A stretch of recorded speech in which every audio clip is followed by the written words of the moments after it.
बंद दाराआड चर्चा. उपमुख्यमंत्री अजित पवार आणि राष्ट्रवादी काँग्रेस पक्षाचे प्रमुख शरद पवार यांची पुण्यातल्या साखर संकुल या ठिकाणी भेट झाली. बंद दाराआड चर्चा झाली. त्यामुळे दोन्ही राष्ट्रवादी एकत्र येणार का याबद्दल चर्चा रंगली आहे. 3 जुलै 2023 या दिवशी शरद पवारांची साथ सोडून अजित पवार 41 आमदारांसह महायुतीत सहभागी झाले होते.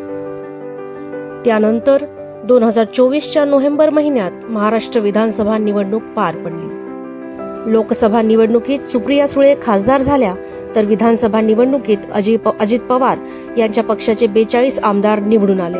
त्यानंतर डिसेंबर महिन्यात शरद पवारांच्या वाढदिवशी अजित पवार यांनी शरद पवारांची भेट घेतली होती. तेव्हापासूनच हे दोन नेते एकत्र येऊ शकतात अशा चर्चा सुरू आहेत. आता रविवारी बंद दाराआड दोघांमध्ये चर्चा झाल्याने दोन्ही राष्ट्रवादी एकत्र येतील का हा प्रश्न राजकीय वर्तुळात पुन्हा चर्चेत आहे.